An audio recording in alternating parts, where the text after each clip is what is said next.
നിരവധി വർഷങ്ങളായി കേരളത്തിൽ മെഡിക്കൽ എഞ്ചിനീയറിംഗ് എൻട്രൻസ് മേഖലയിൽ ഏറ്റവും അധികം റിസൾട്ടുകൾ സൃഷ്ടിക്കുന്ന ഏക സ്ഥാപനമാണ് ബെർലിൻ സ്റ്റഡി സെൻറ്റർ. 2024 റിസൾട്ട് വന്നപ്പോൾ സുപ്രീം കോടതി പോലും പരാമർശിച്ച ഒരു കാര്യമുണ്ട്. കേരളത്തിൽ നിന്നും റിസൾട്ടിന് വലിയ വർധനമുണ്ടാകുന്നു. അതിന് പ്രധാന കാരണമായി എടുത്തു പറഞ്ഞത് അവിടുത്തെ എൻട്രൻസ് ഇൻസ്റ്റിറ്റ്യൂട്ടിൻ്റെ മേന്മയാണ്. അതായത് 40 വർഷമായി കേരളത്തിൽ വിജയങ്ങൾ സൃഷ്ടിച്ച് ആധിപത്യം സ്ഥാപിച്ചിരിക്കുന്ന ബെർലിൻ സ്റ്റഡി സെൻറ്ററിൻ്റെ മേന്മയെക്കുറിച്ച്. ഈ വിജയം സൃഷ്ടിച്ചതിന് പിന്നിൽ നിരവധി കാരണങ്ങളുണ്ട്. ഒപ്പം 40 വർഷമായി ഈ വിജയം തുടർന്നുകൊണ്ടിരിക്കുന്ന നിരവധി പ്രോഗ്രാമുകളും. അതിൽ എടുത്തു പറയേണ്ട ഒന്നാണ് ബെർലിൻ്റെ IIT AIIMS 2 year integrated programme.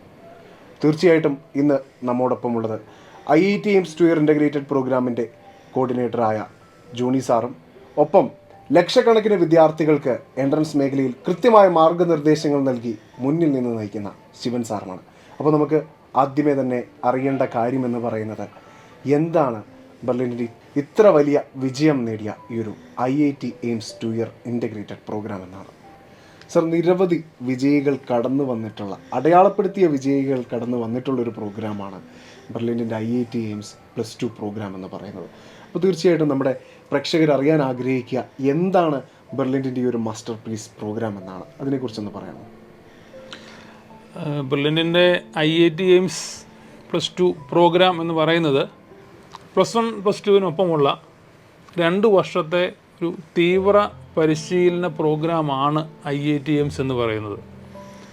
10ാം ക്ലാസ്സിൽ പഠിക്കുന്ന കുട്ടികൾക്ക് സെലക്ഷൻ ടെസ്റ്റുകൾ നടത്തി ഒരു ടോപ്പ് ലെയറിനെ എന്ന് തന്നെ നമുക്ക് പറയാം, അവരെ നമ്മൾ സെലക്ട് ചെയ്യുന്നു. ഈ 2 വർഷം കൊണ്ട് ഒരു നാഷണൽ റെപ്യൂട്ടേഷനുള്ള ഇൻസ്റ്റിറ്റ്യൂട്ടുകളിലേക്ക് നമ്മളെ കുട്ടികളെ എത്തിക്കുക എന്നുള്ളതാണ് ഈ പ്രോഗ്രാമിൻ്റെ ലക്ഷ്യവും. ആ രീതിയിലാണ് നമ്മളതിനെ അറേഞ്ച് ചെയ്തു പോകുന്നത്. സർ, പ്രഗത്ഭരും ഒപ്പം ദീർഘവീക്ഷണമുള്ള വിദ്യാർത്ഥികളും കൂടിയാണ് ഈ ഒരു പ്രോഗ്രാമിൻ്റെ ഭാഗമാവുന്നത് എന്ന് തന്നെ പറയേണ്ടിയിരിക്കുന്നത്. കാരണം 10ാം ക്ലാസ്സിന് ശേഷം അവരുടെ ഭാവി അല്ലെങ്കിൽ അവരുടെ കരിയർ, ഏറ്റവും മികച്ച കരിയർ മുമ്പിൽ കണ്ടുകൊണ്ടാണ് അവർ നമ്മുടെ ഈ ഒരു പ്രോഗ്രാമിലേക്ക് ജോയിൻ ചെയ്തത്. അപ്പോൾ സ്വാഭാവികമായിട്ടും ഇത് കേട്ടുകൊണ്ടിരിക്കുന്ന പ്രേക്ഷകർക്ക് അറിയാൻ ആഗ്രഹം, ഇതിൻ്റെ ഗുണങ്ങൾ എന്തൊക്കെയാണ്? ഈ ഒരു ഇൻ്റഗ്രേറ്റഡ് 2 ഇയർ പ്രോഗ്രാമിൽ ജോയിൻ ചെയ്താലുള്ള ഗുണങ്ങൾ എന്തൊക്കെയാണെന്നുള്ളതാണ്. നമുക്ക് 2 രീതിയിൽ ഇതിനെ കാണാം. നാഷണൽ ലെവലുള്ള എക്സാമുകൾ, ഇപ്പം ജോണി സാറ് പറഞ്ഞതുപോലെ തന്നെ നാഷണൽ ലെവലുള്ള, അത് എഞ്ചിനീയറിംഗ് ആവാം, മെഡിക്കൽ ആവാം, റിസർച്ച് ആവാം, ഡിഗ്രി ആവാം, ഏത് നാഷണൽ ലെവൽ പ്രോഗ്രാമുകളുടെ ഒരു പ്രവേശന പരീക്ഷകൾ എടുത്തു കഴിഞ്ഞാലും മലയാളികളുടെ സാന്നിധ്യം അല്പം കുറവായിരുന്നു കുറച്ച് കാലം മുമ്പ് വരെ. കാരണം എപ്പോഴും നമുക്ക് ബോർഡ് എക്സാമുകൾക്ക് വളരെ മാർക്ക് കിട്ടുന്നൊരു രീതി തന്നെയാണ് ഇപ്പോഴും. ഒരു പരിധി വരെ അങ്ങനെ തന്നെയാണ്. പക്ഷേ +2വിന് ശേഷം ആണ് എല്ലാവരും, മലയാളികൾ കൂടുതലായിട്ട് ചിന്തിക്കുന്നത് ഇനി ഞാൻ എന്തിനാണ് പോകേണ്ടതെന്ന് ചിന്തിക്കുന്നൊരു കാലഘട്ടമായിരുന്നു കഴിഞ്ഞ തവണ വരെ.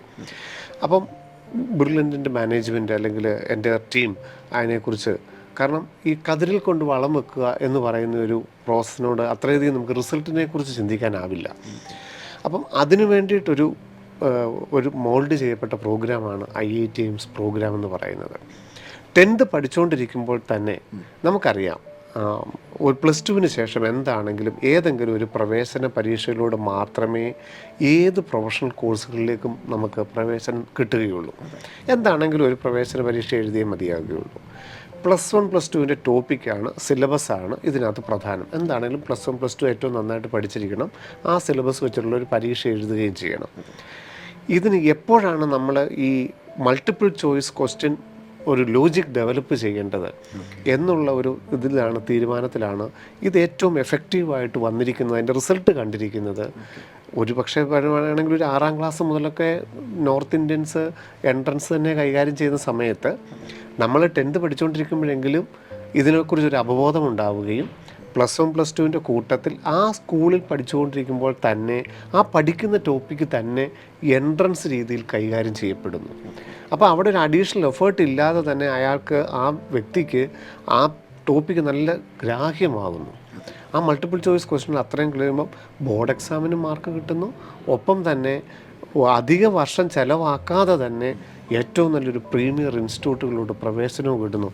ഉദാഹരണം നോക്കൂ, നീറ്റ്, ഏറ്റവും അധികം ചർച്ച ചെയ്യപ്പെട്ട നീറ്റിൽ ആദ്യ റിസൾട്ട് വന്നപ്പോൾ 720 മലയാളികൾക്ക് 4 പേർക്കാണ് ഉണ്ടായിരുന്നത്. അതിൽ 3 പേരും ഈ റെസിഡൻഷ്യൽ ബാച്ചിൻ്റെ അല്ലെങ്കിൽ ഈ ഇൻറ്റിഗ്രേറ്റഡ് +2 പ്രോഗ്രാമിൻ്റെ സമ്മാനങ്ങളാണ്. ഇപ്പം നമുക്ക് 720 അവസാനം റിവിഷൻ വന്നപ്പോൾ നിലനിർത്തിയ ശ്രീനന്ദ് ശർമ്മിൽ നമ്മുടെ +1 +2 സ്റ്റുഡൻ്റാണ്. അത് കഴിഞ്ഞിട്ട് 716 മാറിയ ദേവദർശൻ ആർ നായർ, അഭിനവ് സുനിൽ പ്രസാദ് 720 ആ മാജിക് നമ്പറിലോട്ട് എത്തിയപ്പോൾ അവരോർത്ത് നോക്കൂ, +1 +2ൻ്റെ കൂട്ടത്തിൽ അവർ അത്രയും ഫോക്കസ്ഡ് ആയിരുന്നു. 10th പഠിച്ചുകൊണ്ടിരുന്നപ്പോൾ തന്നെ അവർക്ക് അവരുടെ കരിയറിൽ എന്തിലാവണം, അതിനെന്താണ് ചെയ്യേണ്ടതെന്നത്, അതെവിടെ പഠിക്കണം, കൃത്യമായ പ്ലാനിങ് ആയിരുന്നു.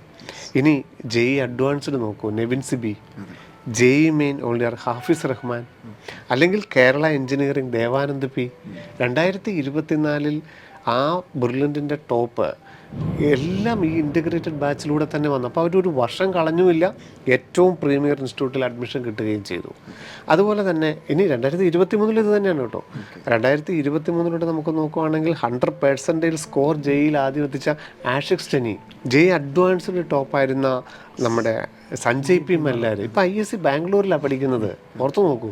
അതുപോലെ തന്നെ വിവേക് മേനോൻ 240 മാർക്കും മേടിച്ചുകൊണ്ടാണ് ഐസർ ആപ്റ്റിറ്റ്യൂഡ് ടെസ്റ്റിലൂടെ ISC ബാംഗ്ലൂരിൽ പഠിക്കുന്നത്. ഓൾ ഇന്ത്യ ഫസ്റ്റ് റാങ്ക് ആയിരുന്നു. ഇനി 2022 JEE advanced 3rd rank Thomas Biju Cheerammelil. ഇവരൊക്കെ റെസിഡൻഷ്യൽ ബാച്ചിൻ്റെ ടോപ്പേഴ്സാണ്. അപ്പോൾ തീർച്ചയായിട്ടും നിരവധി വിജയികളെ ശിവൻ സാർ നമുക്കിപ്പോൾ പരിചയപ്പെടുത്തി തന്നു. അവർ നമ്മുടെ ഈ ഒരു 2 year +2 പ്രോഗ്രാമിനെ കുറിച്ച് പറയുന്നത് നമുക്കൊന്ന് കേട്ടാലോ. 10th വരെ ഇവിടെ കണ്ണൂരിൽ തന്നെയാണ് പഠിച്ചത്. പിന്നെ +1 +2 വേണ്ടി ഞാൻ കോട്ടയത്തേക്ക് പഠിച്ചു. അവിടുത്തെ സ്കൂളിൽ ഞാൻ പഠിച്ചത്. ക്ലാസ്സിൽ എങ്ങനെയായിരുന്നു മോന്റെ പെർഫോമൻസ്?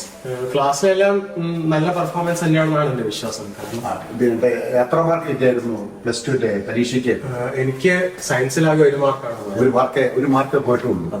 ബ്രില്യന്റിന്റെ ക്ലാസ് എല്ലാ ദിവസവും ഉണ്ടായിരുന്നു? അതെ, ഉണ്ടായിരുന്നു. ദിവസത്തിൽ 3-4 മണിക്കൂർ ബ്രില്യന്റിന്റെ കോച്ചിങ് ക്ലാസ്സസ് ഉണ്ടായിരുന്നു. പിന്നെ ബാക്കി സമയം സ്കൂളിന്റെ ക്ലാസ്സസും അങ്ങനെ പോയിക്കൊണ്ടിരുന്നു. മോന് മാങ്ങാനിത്തോളം പഠിക്കാനെത്തത്. അപ്പൊ സ്വാഭാവിക ആദ്യം അവിടെ പഠിക്കാനെത്തിയപ്പോഴുള്ള അനുഭവങ്ങൾ എന്തൊക്കെയായിരിക്കും? അവിടെ എങ്ങനെയൊക്കെ സൗകര്യം ഉണ്ടായിരുന്നു പഠിക്കാൻ? അവിടുത്തെ അറ്റ്മോസ്ഫിയറൊക്കെ നല്ലതായിരുന്നു പഠിക്കാൻ വേണ്ടിയിട്ടും ബാക്കിയുള്ള കാര്യങ്ങളൊക്കെ. ക്ലാസ്സസും എല്ലാം വളരെ കോംപ്രിഹെൻസീവ് ആയിരുന്നു. അവിടുത്തെ coordinator, teacher, class teacher, teacher എല്ലാം വളരെയധികം മോട്ടിവേറ്റ് ചെയ്യുന്നുണ്ടായിരുന്നു. സ്കൂളിന്റെ ക്ലാസ്സും ബ്രില്യന്റിന്റെ ക്ലാസ്സും ഒരേപോലെ എങ്ങനെ മുന്നോട്ട് പോകാം? അവിടുത്തെ ക്ലാസ്സിന്റെ ഒരു മാനേജ്മെന്റ് തന്നെ വളരെയധികം നല്ലതായിരുന്നു. അതുകൊണ്ട് തന്നെ ഇതെല്ലാം മുന്നോട്ടേക്ക് കൊണ്ടാൽ അത്രയ്ക്കും പാടൊന്നും തോന്നിയിട്ടില്ല. പിന്നെ ഇതെല്ലാം ഒരേ സിലബസ് ആയതുകൊണ്ട് തന്നെ ഒരേ രീതിയിൽ തന്നെ പഠിച്ചുകൊണ്ടുപോയിട്ട് വലിയ കുഴപ്പമൊന്നും ഉണ്ടായിട്ടില്ല. ഇങ്ങനെ പഠിച്ചുകൊണ്ട് സിലബസ് ആയിരുന്നു. ബ്രില്യന്റിന്റെ ക്ലാസ്സിനെ പറ്റി പറയുകയാണെങ്കിൽ അവരെല്ലാം സാർമാരെല്ലാം ബേസ് മോഡൽ തന്നെ പഠിപ്പിക്കുകയാണ്. അതുകൊണ്ട് തന്നെ കോൺസെപ്റ്റ് എല്ലാം ക്ലിയർ ആക്കിയിട്ട് നമുക്ക് മുന്നോട്ടേക്ക് പോകും. അതുകൊണ്ട് മോഡൽ എക്സാംസ് ഒക്കെ വരുമ്പോൾ, ക്വസ്റ്റ്യൻസ് ഒക്കെ വരുമ്പോൾ അറിയാത്തത് പോലും ആണെങ്കിൽ പോലും കോൺസെപ്റ്റ് വെച്ചിട്ട് നമുക്കത് വളരെ ഈസി ആയിട്ട് സോൾവ് ചെയ്യാൻ പറ്റും.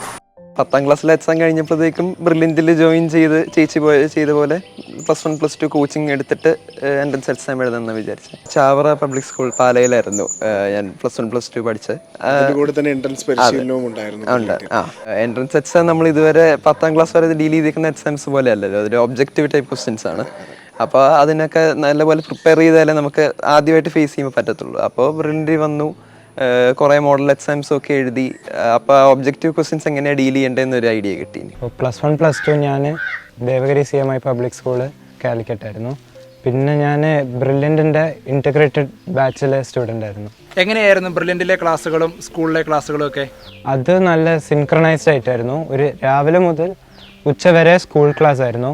അത് കഴിഞ്ഞിട്ട് പിന്നെ ഉച്ചയ്ക്കും വൈകുന്നേരം ബ്രില്യൻറ്റ് ക്ലാസ് ആയിരുന്നു. അപ്പോൾ അതൊരു സിൻക്രണൈസ്ഡ് ആയിട്ട് പോയതുകൊണ്ട് അധികം ബുദ്ധിമുട്ട് തോന്നിയില്ല ക്ലാസ്. ഇപ്പോൾ സ്കൂളിൽ പഠിപ്പിക്കുന്ന സാധനം സിമിലർ ആയിട്ടായിരിക്കും ബ്രില്യൻറ്റിൻ്റെ ക്ലാസ്സെല്ലാം വരുന്നത്. ബ്രില്യൻറ്റിൻ്റെ മെറ്റീരിയൽ പിന്നെ നല്ല ഹെൽപ്ഫുൾ ആയിരുന്നു. എല്ലാ മോഡൽ എക്സാമിൻ്റെ മുന്നേ പ്രോപ്പറായിട്ട് എന്താ വെച്ചാൽ NCERT first of all revise ചെയ്യും ആ ചാപ്റ്ററിൽ. പിന്നെ അത് കഴിഞ്ഞിട്ട് അതിൻ്റെ മേലെയുള്ള ക്വസ്റ്റ്യൻസ് ഫസ്റ്റ് ചെയ്തുകൊണ്ടിരിക്കുന്ന ക്ലാസ് നോട്ടും വർക്ക് ബുക്കും ചെയ്യും. പിന്നെ സ്റ്റഡി പാക്കേജ്, പിന്നെ റെസണൻസ് മെറ്റീരിയൽ, പിന്നെ അതെല്ലാം കഴിഞ്ഞപ്പോൾ പിന്നെ ലൈബ്രറി ബുക്സ് എടുത്ത് സോൾവ് ചെയ്ത് തുടങ്ങി. അപ്പോൾ ക്വസ്റ്റ്യൻസിൻ്റെ എണ്ണം ഇൻക്രീസ് ചെയ്തുകൊണ്ട് പിന്നെ മോഡൽ എക്സാംസ് വരുമ്പോൾ പിന്നെയും ഈസി ആയിട്ട് തോന്നി. എന്ന് വെച്ചാൽ അവിടെ എല്ലാ ടൈപ്പ് ക്വസ്റ്റ്യൻസ് ഉണ്ട്. ഫുൾ ടോപ്പിക്ക് മൊത്തം കവർ ചെയ്യാനുള്ള ക്വസ്റ്റ്യൻസ് ഉണ്ട്. ഈസി ലെവൽ, ഏറ്റവും ബേസ് ഈസി ലെവൽ, പിന്നെ കുറച്ച് നല്ല ചാലഞ്ചിങ് ക്വസ്റ്റ്യൻസ്, എല്ലാ ടൈപ്പ് ക്വസ്റ്റ്യൻ ഉള്ളതുകൊണ്ട് അവസാനമായപ്പോൾ പിന്നെ കോൺഫിഡൻസ് കിട്ടി. നീറ്റ് എക്സാം ഹാളിൽ ഞാൻ ഫസ്റ്റ് ഓഫ് ഓൾ നല്ല കൂളായിരുന്നു. എന്താ വെച്ചാൽ കുറേ മോക്ക് ടെസ്റ്റും യൂണിറ്റ് എക്സാമിൽ എഴുതിയോണ്ട് ഒരു ബ്രില്യൻ്റ് എക്സാം പോലെയാണ് തോന്നിയത് ഫസ്റ്റ് ഓഫ് ഓൾ. സ്കൂളുണ്ടായ കാലത്ത് ബ്രില്യൻ്റ് ക്ലാസ്സസ് വൈകുന്നേരം ഉണ്ടാവാറുള്ളത്. അത് രാവിലെ സ്കൂൾ കഴിഞ്ഞ് ഒരു 3-4 മണിക്കൂർ ഇവിടെ ഉണ്ടാവും. അതിനുശേഷം വീട്ടിൽ പോയി പഠിക്കാം. പിന്നെ ഹോളിഡേയ്സ് ആണെങ്കിൽ സാറ്റർഡേയ്സും സെക്കൻഡ് സാറ്റർഡേയ്സും ഒക്കെ ക്ലാസ് എടുക്കുമായിരുന്നു. ബ്രില്യൻ്റ് മോഡൽ എക്സാംസ് ഉണ്ട്, പിന്നെ മെറ്റീരിയൽ തന്നിട്ടുണ്ട്, അതെല്ലാം സോൾവ് ചെയ്തിട്ടുണ്ട്. പിന്നെ യൂണിറ്റ് എക്സാംസ് ഉണ്ടാവുമായിരുന്നു ആദ്യം, പിന്നെ യൂണിറ്റ് ചാപ്റ്റേഴ്സ് എല്ലാം ക്ലബ് ചെയ്തതിന് ശേഷം മോഡൽ എക്സാംസ് ഉണ്ടാവുമായിരുന്നു. എനിക്ക് തന്നെ ഓർമ്മയുണ്ട് ഫസ്റ്റ് സെഷനിൽ കുറച്ച് അതേപോലെ ക്വസ്റ്റ്യൻസ് വന്നായിരുന്നു. പിന്നെ അതേപോലെ അല്ലെങ്കിലും സെയിം ടൈപ്പുള്ള സെയിം കോൺസെപ്റ്റ് അപ്ലൈ ചെയ്യാനുള്ള ക്വസ്റ്റ്യൻസ് ഒക്കെ വന്നായിരുന്നു. അപ്പോൾ അത് നല്ല യൂസ്ഫുൾ ആയിട്ട് എനിക്ക് തോന്നിയത്. പിന്നെ 11th റെസിഡൻഷ്യൽ ബാച്ചിൽ ചേർന്നു. ഞാൻ പ്ലാസഡിലാണ് പഠിച്ചത്. അപ്പോൾ കുഴപ്പമില്ലാതെ പഠിക്കുമായിരുന്നു. പിന്നെ നല്ല റാങ്ക് കിട്ടി. അപ്പോൾ ഈ +1 +2 പഠനത്തോടൊപ്പമായിരുന്നല്ലേ എൻട്രൻസിന്റെ ഒരു കോച്ചിങ് കൂടെ. അപ്പോൾ അതെങ്ങനെ രണ്ടും കൂടി ഒന്നിച്ച് കൊണ്ടുപോകാൻ സാധിച്ചത്? ഫിസിക്സ്, കെമിസ്ട്രി, മാത്സ് ആണല്ലോ നമ്മുടെ എഞ്ചിനീയറിംഗ്. അപ്പൊ അത് മൂന്നും സ്കൂളിലും ഇതും വലിയ കുഴപ്പമൊന്നും ഉണ്ടായിരുന്നില്ല. പക്ഷേ എങ്കിലും എൻട്രൻസിനുള്ള ഒരു മോഡ് ഓഫ് സ്റ്റഡി എന്ന് പറയുന്നത് ഒരു വേറെ രീതിയിലാണല്ലോ. അതായത് കുറച്ചുകൂടെ ഒബ്ജക്റ്റീവ് ടൈപ്പ് എങ്ങനെയാണ്, കുറച്ച് ഡീപ്പായിട്ടൊക്കെ ഓരോ കോൺസെപ്റ്റ് നിങ്ങൾക്ക് മനസ്സിലാക്കേണ്ടി വരുമല്ലോ. മറ്റേതെന്ന് പറയുന്നത് ഒരു സബ്ജക്റ്റീവ് ടൈപ്പ് ഡിസ്ക്രിപ്റ്റീവ് ആയിട്ടുള്ള ആൻസറുകളൊക്കെ ആയിരിക്കുമല്ലോ എഴുതേണ്ടി വരുന്നത്. അപ്പോൾ അത് രണ്ടും എങ്ങനെയായിരുന്നു മാനേജ് ചെയ്യാൻ പറ്റിയത്? നമ്മൾ കോൺസെപ്റ്റ് പഠിച്ചു കഴിഞ്ഞാൽ നമുക്ക് ഡിസ്ക്രിപ്റ്റീവ് ആണെങ്കിലും എന്താണെങ്കിലും ഒബ്ജക്റ്റീവ് ആണെങ്കിലും എന്താണെങ്കിലും കുഴപ്പമില്ല. കോൺസെപ്റ്റ് നന്നായിട്ട് പഠിക്കുക, അപ്പോൾ MCQ നമുക്ക് നന്നായിട്ട് ചെയ്യാൻ പറ്റും. പിന്നെ കുറച്ച് എഴുതാനായിട്ട് എക്സാമിനൊക്കെ മുന്നേ ഒന്ന് പഠിച്ചാൽ മതി, എങ്ങനെ എഴുതണം, ഡെറിവേഷൻസ് ഒക്കെ ചുമ്മാ നോക്കിയാൽ മതിയായിരുന്നു.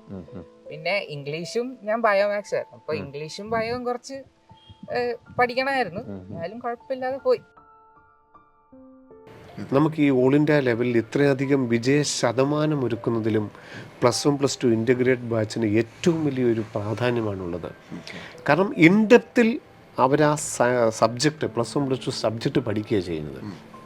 അത് ഡീപ്പായിട്ട് പഠിച്ചു കഴിഞ്ഞാൽ മൾട്ടിപ്പിൾ ചോയ്സ് ഏറ്റവും എളുപ്പത്തിൽ അവർക്ക് ചെയ്യാനായിട്ട് സാധിക്കും.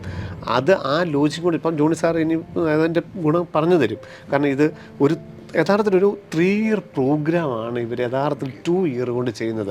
അതെന്താണെന്നുള്ളത് ഈ പ്രോഗ്രാമിൻ്റെ ഷെഡ്യൂളിലൂടെ മനസ്സിലാകും നമുക്ക്.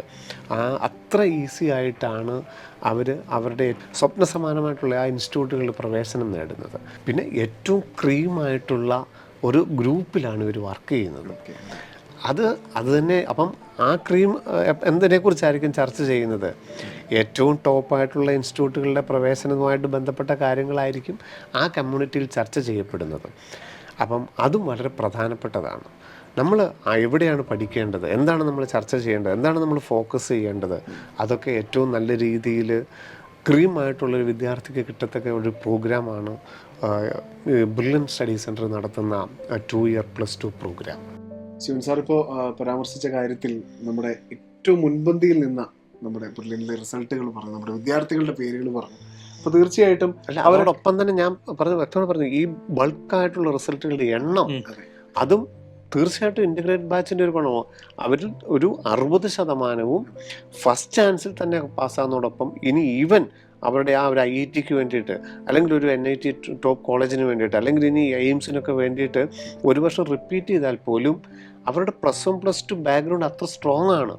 അതുകൊണ്ട് നമ്പർ ഓഫ് റിസൾട്ടുകളും നമുക്കിപ്പോൾ ഇത്ര കൂടിയത്. കഴിഞ്ഞൊരു 10 വർഷത്തെ നമ്മുടെ ഒരു ഗ്രാഫ് എടുത്ത് നോക്കുകയാണെങ്കിൽ ഒരു 33% അല്ലെ 40% ഒരു എണ്ണം മലയാളികൾ ഇത്രയധികം പ്രീമിയർ ഇൻസ്റ്റിറ്റ്യൂട്ടുകളിൽ പ്രവേശനം നേടുന്നതിൻ്റെ ഏറ്റവും പ്രധാന കാരണം റെസിഡൻഷ്യൽ ബാച്ച് തന്നെയാണ്. നോർമലി പണ്ട് അത് കിട്ടിക്കൊണ്ടിരുന്നത് +2 കഴിഞ്ഞിട്ട് ഒരു വർഷം പഠിക്കുന്ന കുട്ടികൾക്കായിരുന്നു, അല്ലെങ്കിൽ നമ്മൾ പറയും റിപ്പീറ്റേഴ്സിനാണ് കിട്ടിക്കൊണ്ടിരുന്നത്. പക്ഷെ ഇപ്പോൾ ആ ട്രെൻഡ് അങ്ങ് മാറി. ആദ്യത്തെ ഒരു കേരള മെഡിക്കൽ പോലും ആദ്യത്തെ ഒരു 100 പേര് ഒരു 8 വർഷം മുമ്പെടുത്ത് നോക്കുമായിരുന്നെങ്കിൽ കൂടിപ്പോയാൽ ഒരു 5-6 പേരെ ഉണ്ടായിരുന്നുള്ളൂ ആദ്യത്തെ ഫസ്റ്റ് ചാൻസുകാർ ആദ്യത്തെ 100-നുള്ളിൽ. ഇപ്പൊ അത് ഈ വർഷമൊക്കെ വന്നപ്പോഴത്തേക്ക് എന്നാണ്ട് 33-35 പേരോളം എത്തി എന്ന് പറയുന്നത് ഈ ഒരു രീതിയിൽ കുട്ടികൾ ഇതിലേണ്ട് വർക്ക് ചെയ്ത് വന്നതിൻ്റെ ഒരു അഡ്വാൻറ്റേജ് തന്നെയാണ്. അതുപോലെ IIT-യിലേക്കുള്ള സെലക്ഷൻ നമുക്ക് പണ്ട് 30-40 IIT സെലക്ഷൻ മാത്രം കിട്ടിക്കുന്നിടത്തുനിന്ന് ഇപ്പം നമ്മുടെ 300-400 റേഞ്ചിലേക്കൊക്കെ നമ്മൾ കയറി ചെല്ലുന്നതിൻ്റെ ഒരു കാരണവും ഇത് തന്നെയാണ്. എയിം ബിഗ് ഡ്രീം ടുഗദർ എന്നുകൂടി നമുക്ക് പറയാം നമ്മുടെ ഒരു IIT എയിംസ് ബാച്ചിനെ. അപ്പോൾ തീർച്ചയായിട്ടും സാർ ഞാൻ ചോദിക്കാൻ ആഗ്രഹിക്കുന്ന ഒരു കാര്യം, ഏറ്റവും അധികം വിദ്യാർത്ഥികളെ നമ്മുടെ ഈ ഒരു പ്രോഗ്രാമിലൂടെ കടന്നു വന്നിട്ടുള്ള ഏറ്റവും അധികം വിദ്യാർത്ഥികളും എനിക്ക് തോന്നുന്നു ഒരുപക്ഷെ IIT-കളിലും എയിംസിലും ഒക്കെ ഇപ്പം നിറഞ്ഞു നിൽപ്പുണ്ട്. IIT എയിംസ് 2 ഇയർ പ്രോഗ്രാം എന്ന് പറയുന്ന ഒരു പേരിൻ്റെ പിന്നിൽ എന്താണ് ശരിക്കും? പേരിൻ്റെ പിന്നിൽ ലക്ഷ്യം നമുക്ക് IIT-കളും എയിംസുകളും തന്നെയാണ്. പക്ഷേ ആ പേര് വന്നതിൻ്റെ പുറകിൽ വേറൊരു ചരിത്രമുള്ളതെന്ന് പറയുന്നത്, നമ്മൾ ഈ പ്രോഗ്രാം ആരംഭിച്ച കാലത്ത് നീറ്റ് എക്സാമിനേഷൻ ഇല്ല. അതാത് ഇൻസ്റ്റിറ്റ്യൂട്ടുകൾക്ക് സെപ്പറേറ്റ് എക്സാമിനേഷൻ ആയിരുന്നു. എയിംസിൻ്റെ എക്സാമിനേഷൻ, ജിപ്മറിൻ്റെ എക്സാമിനേഷൻ, CMCക്ക് അവരുടെ എക്സാം, കേരള മെഡിക്കൽ, ഓൾ ഇന്ത്യക്ക് വേണ്ടി AIPMD. അപ്പോൾ അങ്ങനെ എല്ലാ ഇൻസ്റ്റിറ്റ്യൂട്ടുകൾക്കും വ്യത്യസ്തമായ എക്സാമുകളായിരുന്നു. അപ്പം നമ്മുടെ ലക്ഷ്യം എന്ന് പറയുന്നത് ഒരു എയിംസ് അഡ്മിഷൻ എന്നുള്ളതായിരുന്നു. അപ്പോൾ അത് ഏറ്റവും ഹൈ ആയിരുന്നു. അപ്പോൾ ഒരു all India institute of medical സയൻസിൽ നമുക്കൊരു സീറ്റ്, അതുകൊണ്ട് ഞങ്ങൾ ആ ബാച്ചിന് പേര് എയിംസ് ബാച്ച് എന്നിട്ടു. അതുപോലെ IIT ബാച്ചിൻ്റെ കേസിലാണെങ്കിലും അന്ന് JEE മെയിനും JEE അഡ്വാൻസ് എന്നുള്ള 2 സെപ്പറേഷൻ ഇല്ല. പകരം IIT JEE എന്ന് പറയുന്ന ഒറ്റ പരീക്ഷ ആർക്കും ഡയറക്റ്റ് അപ്ലൈ ചെയ്യാൻ പറ്റുന്ന രീതിയിലാണ് അന്ന് അതിൻ്റെ സ്ട്രക്ചർ. അപ്പോൾ അവിടെയും നമ്മുടെ ലക്ഷ്യം എന്ന് പറയുന്നത് ഒരു IIT അഡ്മിഷൻ ആയിരുന്നു. അതുകൊണ്ടാണ് ഞങ്ങൾ ബാച്ചിൻ്റെ പേര് IIT ബാച്ചിന് തന്നെ ഇട്ടത്. പക്ഷേ അതിൽ IIT മാത്രമല്ല, പറഞ്ഞു നമുക്ക് ഒരു നാഷണൽ റെപ്യൂട്ടേഷനുള്ള എല്ലാ ഇൻസ്റ്റിറ്റ്യൂട്ടുകളും അതിലേക്ക് വരുന്നു. NIT-കൾ വരുന്നുണ്ട്, BITS വരുന്നുണ്ട്, ഐസറുകൾ വരുന്നു, IISc വരുന്നു. അങ്ങനെ ഒരു പേരെടുത്ത് നമുക്ക് പറയാൻ പറ്റുന്ന ഒരു നല്ല ഇൻസ്റ്റിറ്റ്യൂട്ടിൽ നമ്മളൊരു കുട്ടിയെ എത്തിക്കുക എന്ന് തന്നെയാണ് നമ്മുടെ ലക്ഷ്യം. അതുപോലെ എയിംസ് ബാച്ച് എന്ന് പറഞ്ഞാലും എയിംസ് ആണ് ലക്ഷ്യമെങ്കിലും എയിംസ് എന്നുള്ളതല്ല, ബേസിക്കലി പറഞ്ഞാൽ ഒരു ഗവൺമെൻറ് MBBS സീറ്റ് നമ്മുടെ ഒരു കുട്ടിക്ക് കിട്ടുക, അതാണ് അതിൻ്റെ ഒരു ലക്ഷ്യത്തിൽ നിൽക്കുന്നത്. തീർച്ചയായിട്ടും. കാരണം ഇപ്പോൾ നമുക്ക് എന്തിന് ഈ IIT അല്ലെങ്കിൽ എയിംസ് ഫോക്കസ് ചെയ്യണമെന്ന് ചോദിച്ചാൽ, ഇപ്പോൾ ഒരു 16-17 വയസ്സുള്ള നല്ല ഹൈലി പൊട്ടൻഷ്യൽ ഒരു വിദ്യാർത്ഥിയെ സംബന്ധിച്ചോളം ഒരുപക്ഷെ അദ്ദേഹത്തിന് എഞ്ചിനീയറിംഗോ മെഡിക്കലിനോ ഉള്ള കൺസെപ്റ്റിലോട്ടൊക്കെ എത്തുന്നതേ ഉണ്ടാവുകയുള്ളൂ. പക്ഷേ ഇതുപോലുള്ള നാഷണൽ പ്രീമിയം ഇൻസ്റ്റിറ്റ്യൂട്ടുകളിൽ ചെന്നാലാണ് ആ വ്യക്തിക്ക് അയാളുടെ പൊട്ടൻഷ്യൽ അനുസരിച്ച് ഡെവലപ്പ് ചെയ്യാൻ സാധിക്കുന്നത്. ഒരുപക്ഷെ അദ്ദേഹം ഡോക്ടർ ആകണമെന്നോ അല്ലെങ്കിൽ ഒരു എഞ്ചിനീയർ ആകണമെന്നുള്ളതിനൊക്കെ അപ്പുറത്ത് ഒരു വ്യക്തിക്ക് ഏറ്റവും നല്ലൊരു വികാസം ഉണ്ടാകുന്നത്, ഏറ്റവും നല്ല ദക്ഷിണാശാലിയായി മാറുന്നത് ഇതുപോലുള്ള പ്രീമിയം ഇൻസ്റ്റിറ്റ്യൂട്ടുകളിലാണ്. IIT-കളും എയിംസുകളും ഐസറുകളും IISc-യും ഒക്കെയാണ്. അപ്പം അതിലോട്ടുള്ള ഒരു കവാടം നമ്മൾ ഇത് ഓപ്പൺ ചെയ്ത് കൊടുക്കുന്നു. അതാണ് ഏറ്റവും വലിയ വിജയം. ഇപ്പം റെസിഡൻഷ്യൽ ബാച്ചൊക്കെ സാറ് തുടങ്ങുന്ന സമയത്ത് IIT-കളിലൊക്കെ പ്രവേശനം നാമമാത്രമായിരുന്നു മലയാളികൾ. എയിംസിലൊക്കെ നമുക്ക് വിരലിലെണ്ണാവുന്ന പ്രവേശനമായിരുന്നെങ്കിൽ ഇന്ന് ഏറ്റവും അധികം മലയാളികളെ നമുക്ക് ഈ സ്ഥാപനങ്ങളിലൊക്കെ എത്തിക്കാനായിട്ട് സാധിക്കുന്നുണ്ട് ഒരു പ്രോഗ്രാമിലൂടെ. സാർ, അതുപോലെ തന്നെ എല്ലാവർക്കും ഉള്ളൊരു സംശയമാണ്, ഇപ്പോൾ +1 +2ൻ്റെ സിലബസും അതോടൊപ്പം തന്നെ എൻട്രൻസിൻ്റെ സിലബസും തമ്മിലുള്ളൊരു ബന്ധത്തെക്കുറിച്ച്.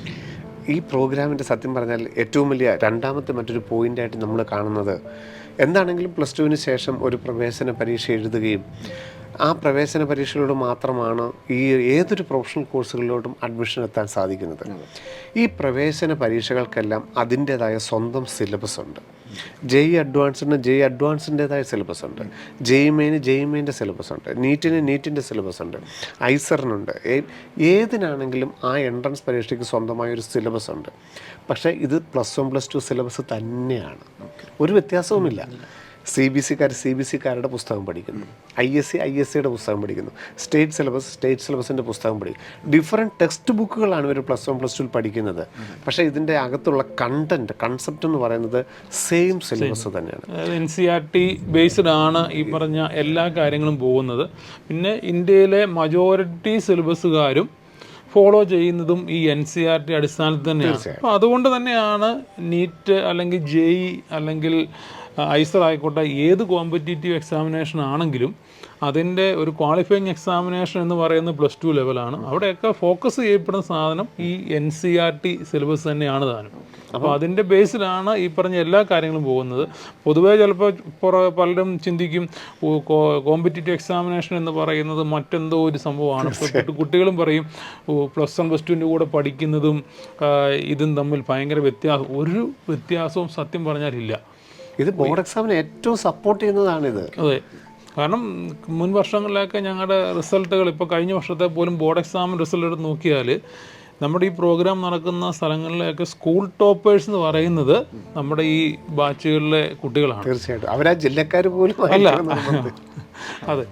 അപ്പം സിലബസിൻ്റെ കാര്യത്തിലോട്ട് വന്നു കഴിഞ്ഞാൽ ഇപ്പം ചിലരെങ്കിലും തീരുമാനിക്കുന്നത് ഞാൻ ബോർഡ് എക്സാമിന് ആദ്യം നല്ലൊരു മാർക്ക് മേടിക്കാം, എന്നിട്ട് ഇതിന് ശേഷം നമ്മൾ റിപ്പീറ്റ് ചെയ്യാമെന്നൊരു തീരുമാനമെടുക്കും ചിലരെങ്കിലും. അപ്പം അതൊന്നെങ്കിൽ CBSE ആയിരിക്കാം, ഒന്നെങ്കിൽ സ്റ്റേറ്റ് ആയിരിക്കാം, അല്ലെങ്കിൽ ISC ആയിരിക്കാം. അപ്പം +1 +2 പഠിക്കുമ്പം നമ്മൾ അത് മാത്രമേ ഫോക്കസ് ചെയ്യുന്നുള്ളൂ. അതിനുശേഷം നമ്മൾ എൻട്രൻസിൻ്റെ ലെവലിലോട്ട് വരുമ്പോഴേക്കും നമ്മളൊരു അഡീഷണൽ എഫേർട്ട് എടുക്കേണ്ടി വരുന്നുണ്ട്. നമ്മളിപ്പം പ്രിപ്പറേറ്റേഴ്സിൻ്റെ ഇടയിൽ ഇവരൊരു ആദ്യത്തെ ഒരു 2-3 മാസം എടുക്കും ഈ മൾട്ടിപ്പിൾ ചോയ്സ് ക്വസ്റ്റ്യൻ്റെ ഈ എൻട്രൻസിൻ്റെ ലോജിക്കിലോട്ടൊന്ന് കടന്നു വരാൻ. എവിടെ ബോർഡ് ആദ്യം +1 +2 ചെയ്തിട്ട് പിന്നീട് റിപ്പീറ്റ് ചെയ്യുമ്പോൾ. എന്നാൽ ഇത് ഒരുമിച്ച് കൊണ്ടുപോകുന്ന ഒരു സ്റ്റുഡൻറ്റിനെ സംബന്ധിച്ചിടത്തോളം അദ്ദേഹം CBSE ആയിരിക്കാം, സ്റ്റേറ്റ് ആയിരിക്കാം, ISC ആയിരിക്കാം, നമ്മൾ എൻട്രൻസ് ഓറിയൻറ്റഡ് ഒരു കോമൺ സിലബസിനെ ബേസ് ചെയ്താണ് നമ്മളുടെ തിയറിയും നമ്മുടെ ക്ലാസ്സുകളും പോകുന്നത്. നമ്മളുടെ പരീക്ഷകൾ, നമ്മളുടെ ക്ലാസ്സുകൾ ഇതെല്ലാം +2 ഉള്ളത് തന്നെയാണ്. പക്ഷേ എൻട്രൻസ് ഓറിയൻറ്റഡ് ആയിട്ടാണ് നമ്മുടെ എല്ലാ ക്ലാസ്സുകളും ഇന്ന് ഇന്ത്യയിലെ ഏറ്റവും ടോപ്പ് ഫാക്കൽറ്റീസ് ക്ലാസ്സുകൾ എടുക്കുന്നത്. അപ്പം അതൊരു ഭയങ്കര അഡ്വാൻറ്റേജ് അല്ലേ? ഒരാൾ ഒരു സിലബസിൽ പഠിക്കുന്നെങ്കിൽ പോലും കോമൺ ആയിട്ടുള്ള ആ എൻട്രൻസിൻ്റെ സിലബസ് +1 +2 തന്നെ വരികയാണ്. ഇപ്പം അതിനോടൊപ്പം തന്നെ പറയേണ്ട ഒരു കാര്യം എന്ന് പറയുന്നത്, ഇപ്പോൾ +1 +2 നമ്മൾ പഠിക്കുന്നു, ആ സിലബസ് ഓറിയൻറ്റഡ് ആയിട്ട് തന്നെയാണ് നമ്മുടെ ഈ കാര്യങ്ങളെല്ലാം മുമ്പോട്ട് പോകുന്നത്. ഇപ്പം എൻജിനീയറിംഗ് സ്ട്രീം എന്ന് പറയുവാണെങ്കിൽ നമുക്കവിടെ മെയിനായിട്ട് ഫോക്കസ് ചെയ്യേണ്ടത് ഫിസിക്സിനും കെമിസ്ട്രിക്കും മാത്തമാറ്റിക്സുമാണ്. അതേസമയം മെഡിക്കൽ സ്ട്രീം ആണെങ്കിൽ നമ്മൾ ഉദ്ദേശിക്കുന്നതും അല്ലെങ്കിൽ നമ്മളൊരു കോച്ചിങ് കൊടുക്കുന്നതുമായ ഏരിയ എന്ന് പറയുന്നത് ഫിസിക്സും കെമിസ്ട്രിയും ബയോളജിയാണ്. പക്ഷേ ഇത് ഫസ്റ്റ് ഇയറിലെയും സെക്കൻഡ് ഇയറിലെയും ഓവറോൾ ചാപ്റ്ററുകളുടെ ഒരു എഫേർട്ടാണ് ഒരു എൻട്രൻസ് എക്സാമിനേഷൻ അല്ലെങ്കിൽ ഒരു കോമ്പറ്റീറ്റീവ് എക്സാമിനേഷൻ എന്ന് പറയുന്നത്. കാരണം പൊതുവേ നമ്മൾ കാണുന്ന ഒരു ട്രെൻഡ് എന്ന് പറയുന്നത്, ഇപ്പോൾ CBSE കുട്ടികളെ സംബന്ധിച്ച് ഫസ്റ്റ് ഇയറിൽ അവർക്ക് എക്സാമിനേഷൻ ഇല്ല. അത് ഏറ്റവും ടോപ്പ് സ്റ്റുഡൻസിന് ഏറ്റവും വലിയൊരു ഇതാണ്. അവരൊരിക്കലും അവിടെ വലിയ ശ്രദ്ധ കൊടുക്കുന്നില്ല. സ്റ്റേറ്റുകാർക്ക് പരീക്ഷയുണ്ട് എന്നാൽ പോലും, പക്ഷേ ആ ഒരു ഫസ്റ്റ് ഇയർ ടോപ്പിക്കുകളിലേക്ക് വരുന്നില്ല. അപ്പം ശരിക്കും നമ്മുടെ ഈ പ്രോഗ്രാമിൻ്റെ ഒരു ഹൈലൈറ്റ് എന്ന് പറയുന്നത് 2 വർഷം കൊണ്ട് ഒരു 3 വർഷത്തെ എഫേർട്ട് എടുക്കുകയാണ്. അല്ലെങ്കിൽ വേറൊരു രീതി പറഞ്ഞാൽ 2 വർഷം എന്ന് പറയും നമുക്കറിയാം 24 മാസമാണ്. ഈ 24 മാസത്തിനെ 8 മാസങ്ങൾ വീതമുള്ള ഒരു 3 ഫേസ് ആയിട്ട് ഞങ്ങളതിനെ ഡിവൈഡ് ചെയ്തിരിക്കുകയാണ്. അതിൽ ഫസ്റ്റ് ഫേസ് എന്ന് പറയുന്നത് +1, ആദ്യത്തെ 8 മാസം. അടുത്ത 8 മാസം എന്ന് പറയുന്നത് സെക്കൻഡ് ഇയറാണ്. അപ്പോൾ അടുത്ത 8 മാസം എത്തുമ്പോഴേക്കും എന്ന് പറഞ്ഞാൽ ഫസ്റ്റ് ഇയർ സാധാരണ നമ്മൾ ക്ലാസ്സുകൾ തുടങ്ങാൻ പ്രതീക്ഷിക്കുന്നത് ജൂൺ മാസത്തിലൊക്കെയാണ്. പക്ഷേ ഇവിടെ അങ്ങനെയല്ല. നമ്മൾ ടെസ്റ്റ് ഇട്ടെടുത്ത് കുട്ടികളെ ബോർഡ് എക്സാം കഴിഞ്ഞ് ഏപ്രിൽ മാസത്തിൽ തന്നെ നമ്മൾ ക്ലാസ്സുകൾ ആരംഭിക്കുകയാണ്. അപ്പോൾ ഏപ്രിൽ ക്ലാസ് തുടങ്ങിയാൽ നെക്സ്റ്റ് ഫെബ്രുവരി ആകുമ്പോഴത്തേക്കും ജനുവരി ആകുമ്പോഴേക്കും ഫസ്റ്റ് ഇയർ ടോപ്പിക്കുകൾ തീരുന്നു. ഉടൻ തന്നെ നമുക്ക് സെക്കൻഡ് ഇയർ ആരംഭിക്കുകയാണ്. ആ സെക്കൻഡ് ഇയർ ടോപ്പിക്കുകൾ അടുത്ത സെപ്റ്റംബർ ആകുമ്പോഴത്തേക്കും സെക്കൻഡ് ഇയർ ടോപ്പിക്കുകളും തീർന്നു. പിന്നെ സെപ്റ്റംബർ മാസം തൊട്ട് അടുത്ത മെയ് മാസം വരെ ഏകദേശം 8 മാസം, ഒരു അക്കാദമിക് ഇയർ അത്രയും ടൈം നമുക്ക് റിവിഷനും പരീക്ഷകളുമാണ്. അത് ഫസ്റ്റ് ഇയർ ടോപ്പിക്കുകളും സെക്കൻഡ് ഇയർ ടോപ്പിക്കുകളും ഈ 8 മാസം കൊണ്ട് ഇവർ പല തവണ റിവിഷനുകൾ കയറി ഇറങ്ങിപ്പോകും. തീർച്ചയായിട്ടും ആ ഒരൊറ്റ കാര്യമാണ് അവരെ ഈ വിജയത്തിലേക്ക് എത്തിക്കുന്നത്. തീർച്ചയായിട്ടും അത് നമുക്ക് ഏറ്റവും പ്രധാന മറ്റൊരു പോയിന്റ് തന്നെയാണ്. കാരണം JEE ഒരു വർഷത്തിൽ 2 ചാൻസ് ഉണ്ട്, ജനുവരിയിലുമുണ്ട് ഏപ്രിലുമുണ്ട്. അപ്പം ബോർഡ് എക്സാം ശ്രദ്ധിച്ചുകൊണ്ടിരിക്കുന്ന ഒരു കുട്ടിക്ക് ഫസ്റ്റ് ഇയർ ടോപ്പിക്കിൻ്റെ ക്ലാസ് ഫസ്റ്റ് ഇയർ തന്നെ തീർന്നു, അല്ല പിന്നെ ഏപ്രിൽ മുതൽ ഈ പ്രോഗ്രാമിന് ഇല്ലാത്തൊരു വ്യക്തി സെക്കൻഡ് ഇയർ മാത്രമാണ് ചെയ്യുന്നത്. സെക്കൻഡ് ഇയർ മാത്രമാകുമ്പോഴത്തേക്കും ജനുവരി ഒക്കെ ആകുമ്പോഴത്തേക്കും അവർക്ക് ക്ലാസ് പ്രാക്ടിക്കൽ എക്സാം വരുന്നു, പിന്നെ ബോർഡ് എക്സാമിന് വേണ്ടി ശ്രദ്ധിക്കുന്നു. ഈ ജനുവരിയിൽ തന്നെ ഇപ്പം നമ്മുടെ റെസിഡൻഷ്യൽ ബാച്ചിലുള്ളൊരു വ്യക്തിയാണെങ്കിൽ സെപ്റ്റംബറിൽ തന്നെ അയാളുടെ ടോപ്പിക്ക് തീർന്നു. അയാൾ +1ഉം +2ഉം പിന്നെ 3 മാസക്കാലം നോക്കിയിട്ട് JEE ആദ്യ സെഷൻ തന്നെ എഴുതാൻ സാധിക്കുന്നു. അതിനുശേഷം ബോർഡ് എക്സാം കഴിഞ്ഞിട്ട് വീണ്ടും ബോർഡ് എക്സാം കഴിഞ്ഞിട്ട് ഒരാഴ്ച കഴിഞ്ഞാൽ JEE സെഷൻ 2 ആണ്, അതും എഴുതാം. പിന്നെ 2 മാസക്കാലം കഴിഞ്ഞാൽ JEE അഡ്വാൻസ്ഡ്. ഇതിനെല്ലാത്തിനും ഈ +1ൻ്റെയും +2ൻ്റെയും ഫുൾ ടോപ്പിക്കിൻ്റെ ഒരു സപ്പോർട്ട് ഈ കുട്ടിക്ക് കിട്ടുന്നുണ്ട്. അത് മറ്റൊരു പ്രോഗ്രാമിൽ ഒരു ഇതില്ല.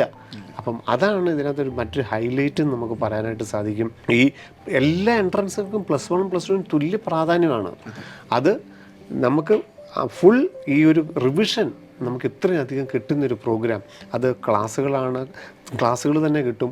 പിന്നീട് മോഡൽ എക്സാമുകളുടെ ഒരു യൂണിറ്റായിട്ട് ഇപ്പോൾ അതിൻ്റെയൊക്കെ ഷെഡ്യൂൾ ഡീറ്റെയിൽ ആയിട്ട് നമുക്ക് മറ്റൊരവസരത്തിൽ ചർച്ച ചെയ്യാം. പക്ഷേ മോഡൽ എക്സാമുകളിലൂടെ ബോർഡ് എക്സാമിന് നല്ല മാർക്ക് കിട്ടും. ഇപ്പം ഞാൻ ഈ മുമ്പ് പറഞ്ഞ പേരുകളിലൊക്കെ ബോർഡ് എക്സാമിൻ്റെ റിസൾട്ട് നോക്കിക്കോളൂ, അതൊക്കെ ടോപ്പേഴ്സാണ്. അതാത് സ്കൂളിൽ പറഞ്ഞ ആൾക്കാരെല്ലാം അവർ പഠിച്ച സ്കൂളിലെ ടോപ്പ് തന്നെയാണ്. അതിനകത്ത് യാതൊരു കുറവും അതിനകത്തില്ല, ഒരു കുറവും അതിനകത്ത് പറയാനില്ല. പിന്നെ സാധാരണ നമ്മൾ പറയുന്നൊരു കാര്യമാണ് +1 +2 പഠിക്കുന്നതിന് കൂടെ ഇതിനുള്ള സമയമൊന്നുമില്ല. പക്ഷേ ഇങ്ങനെയാണ് സമയം കിട്ടുന്നത്. ഇപ്പം നമ്മൾ പറയും +2 കഴിഞ്ഞിട്ട് 1 ഇയർ പഠിക്കുന്നു. അപ്പോൾ അവിടെ ആ ഒരു 1 ഇയർ ശരിക്കും പറഞ്ഞാൽ കുട്ടികളുടെ കഴിവ് കൂടുന്നൊന്നുമില്ല, അവർക്കൊരു വർഷം പഠിക്കാനുള്ള സമയം കിട്ടുന്നുള്ളതേ ഉള്ളൂ. ഇതും ശരിക്കും അവിടെ ഇത് കിട്ടുക. കാരണം സെപ്റ്റംബർ മാസം ആയപ്പോഴത്തേക്കും അവരുടെ +2 പഠിച്ചെണ്ണം തീർന്നു. ശരിക്കും അവരവിടെ ബോർഡ് എക്സാം എഴുതിയില്ലെന്ന് മാത്രമേ ഉള്ളൂ. പിന്നെ സെപ്റ്റംബർ തുടങ്ങി മെയ് വരെ എന്ന് പറഞ്ഞാൽ ഓൾമോസ്റ്റ് ഒരു വർഷം. ഒരു കുട്ടി റിപ്പീറ്റ് ചെയ്യുന്നതിൻ്റെ അത്രയും സമയം തന്നെ നമുക്കിവിടെ വീണ്ടും കിട്ടുകയാണ്. അപ്പം ഒരു റിപ്പീറ്റ് ചെയ്യുന്നതിന് ഇക്വലൻ്റ് അല്ലെങ്കിൽ അത്രയേറെ സമയം, ഒരു വർഷത്തോളം തന്നെ അവർക്ക് പഠിക്കാൻ വേണ്ടി തന്നെ ഇവിടെ കിട്ടുന്നു എന്നുള്ളതാണ് അതിൻ്റെ പ്രധാനം. അതുകൊണ്ടാണ് റിസൾട്ട് കിട്ടുന്നതും. ആ ഒരു സമയം അവർക്ക് കിട്ടുന്നു, അത് പഠിക്കാൻ അവർക്ക് പറ്റുന്നു, കഴിവുള്ള കുട്ടികളാണ്, അതുകൊണ്ട് അവിടെ റിസൾട്ട് ഉണ്ടാവും എന്നുള്ളതാണ് സത്യം. തീർച്ചയായിട്ടും. കാരണം അതോടൊപ്പം തന്നെ ഇപ്പം സ്കൂളുകളിൽ ഇപ്പം നമുക്ക് സാറ് പറഞ്ഞ പോലെ മെഡിക്കൽ ആണെങ്കിൽ അല്ലെ എയിംസ് ബാച്ച് ആണെങ്കിൽ physics chemistry biology, JEE batch ആണെങ്കിൽ ഫിസിക്സ് കെമിസ്ട്രി മാത്തമാറ്റിക്സ് ആണ് ചെയ്യുന്നതെങ്കിൽ സ്കൂളിൽ അദ്ദേഹത്തിന് വിവിധ കോമ്പിനേഷനുകൾ എടുക്കാം. സ്കൂളുകൾ നോക്കിയിട്ട് physics chemistry mathematics, physics chemistry maths computer, physics chemistry biology computer, ഏത് കോമ്പിനേഷനും ഈ ജെഇ ആണ് ഫോക്കസ് ചെയ്യുന്നതെങ്കിലും അദ്ദേഹത്തിന് ഇനിയിപ്പോൾ ഒരു മാറ്റമുണ്ട്, നീറ്റും കൂടെ എഴുതണം, അല്ലെ നീറ്റ് ഫോക്കസ് ചെയ്യുന്ന ആൾക്ക് എഞ്ചിനീയറിംഗ് സ്ട്രീമിലും കൂടെ നോക്കണം, റിസർച്ച് സ്ട്രീമിലൂടെ നോക്കണം. കാരണം ഐസർ എക്സാമിന് 4 സബ്ജക്റ്റും ഉണ്ട്. ഫിസിക്സ് കെമിസ്ട്രി മാത്സ് ബയോളജിയാണ് ഐസറിൻ്റെ എക്സാം. അപ്പം ഈ 4 സബ്ജക്റ്റുകളും സ്കൂളിൽ സപ്പോർട്ട് കിട്ടുകയും ചെയ്യും. ഫോക്കസ് ചെയ്യുന്ന എന്തിനാണോ അതിന് നമുക്ക് ഏറ്റവും നല്ലൊരു രീതിയിൽ തയ്യാറെടുക്കാനുള്ള ഒരു ധാരാളം സമയം. അപ്പോൾ സാറ് പറഞ്ഞ അടുത്തൊരു പോയിന്റ്, ഇത് ഓരോ പോയിന്റുകളായിട്ട് നോക്കിയാലാണ് ഏറ്റവും നമുക്ക് എങ്ങനെയാണ് ഇത് നമുക്ക് കൊണ്ടുപോകാൻ സാധിക്കുന്നത്. ഇപ്പം എല്ലാവർക്കും 10ാം ക്ലാസ് പഠിച്ചുകൊണ്ടിരിക്കുന്ന ഒരു പേരൻറ്റിനെ സംബന്ധിച്ചോളം ധാരാളം അഭിപ്രായങ്ങൾ കേൾക്കേണ്ടി വരും വെളിയിൽ നിന്ന്. കാരണം കുട്ടിക്ക് അഡീഷണലായിട്ട് സ്ട്രെസ്സ് കൊടുക്കുന്നു, അല്ലെങ്കിൽ +1 +2 കുറഞ്ഞു പോകുന്നു, ഇതിൻ്റെ കൂട്ടത്തിൽ തന്നെ കൊണ്ടുപോകണോ എന്നൊക്കെ ഉള്ളതിൻ്റെ ഉത്തരങ്ങളാണ് നമ്മൾ ഈ പറഞ്ഞ ഓരോ പോയിന്റുകളും. കാരണം +1 +2 തന്നെയാണ് കുട്ടി പഠിക്കുന്നത്, അതാണ് ഒന്നാമത്തെ കാര്യം. അഡീഷണൽ നമ്മൾ ഒരു സിലബസോ ഒരു ചാപ്റ്ററോ ഒരു പ്രോബ്ലമോ ഒന്നും അഡീഷണൽ ചെയ്യുന്നില്ല. ഇപ്പം ക്ലാസ്സുകൾ നമ്മൾ തുടങ്ങുന്നത് ഏപ്രിലും മെയിലുമാണ്, ജൂണിലാണ് സ്കൂളുകൾ തുടങ്ങുന്നത്. അപ്പോൾ നോക്കൂ, ഏതാണ്ട് ടോപ്പിക്കിൻ്റെ ഒരു 40 അല്ലെ 50% ആ വിദ്യാർത്ഥി പഠിച്ചിട്ടാണ് സ്കൂൾ അദ്ദേഹത്തിൻ്റെ ഇയർ തുടങ്ങുന്നത്. അപ്പം ആ ആദ്യത്തെ ചാപ്റ്ററുകളൊക്കെ എത്രത്തോളം കംഫർട്ടായിരിക്കും ആ സ്റ്റുഡൻറ്റിന്. അതോടൊപ്പം തന്നെ നമ്മൾ സെപ്റ്റംബർ ആകുമ്പോഴത്തേക്കും ഫസ്റ്റ് ടോപ്പിക്ക് തീരുന്നു. സ്കൂളുകളിൽ പഠിച്ചു വരുമ്പോഴേക്കും ഈ കുട്ടിയായിരിക്കും അവിടെ ഏറ്റവും നല്ല രീതിയിൽ പെർഫോം ചെയ്യാൻ സാധിക്കുക. സെപ്റ്റംബർ മുതൽ വീണ്ടും നമുക്കിത് ധാരാളം റിവിഷൻസാണ് നടക്കുന്നത്. റിവിഷൻസ് നടന്നിട്ട് അടുത്ത ഏപ്രിലാകുമ്പോഴാണ് നമ്മൾ സെക്കൻഡ് ഇയർ തുടങ്ങുന്നത്. അതും സെപ്റ്റംബർ കൊണ്ട് നമ്മൾ തീർക്കുന്നു. വീണ്ടും നമുക്ക് എട്ടും. ഈ ഒരു ഷെഡ്യൂളാണ് ഇവിടുത്തെ ഏറ്റവും പ്രധാനം. അല്ലാതെ ഒരു അഡീഷണൽ സമയം എടുക്കുകയോ രാത്രി മുഴുവൻ ഉറങ്ങാതിരുന്ന് അങ്ങനെയല്ല ചെയ്യേണ്ടത്. +1 +2 തന്നെ അതിൻ്റെ സിസ്റ്റമാറ്റിക്കായിട്ട് പഠിക്കുന്ന പ്രോഗ്രാമാണ് IIT എയിംസ് +2 പ്രോഗ്രാം. സാർ, ഇപ്പോൾ നമ്മുടെ +2 പ്രോഗ്രാം, IIT എയിംസ് +2 പ്രോഗ്രാം തീർച്ചയായിട്ടും അത് പല മോഡിലാണ് ക്രമീകരിച്ചിരിക്കുന്നത്. അത് ഏതൊക്കെയാണ്, എങ്ങനെയൊക്കെയാണ് ആ ക്രമീകരണം? നമ്മൾ ഈ IIT എയിംസ് ബാച്ചിനെ 4 തരത്തിലാണ് അറേഞ്ച് ചെയ്യുന്നത്. അതിൽ ആദ്യത്തെ കാറ്റഗറിയെ നമ്മൾ റെഗുലർ ബാച്ച് എന്ന് പറയും.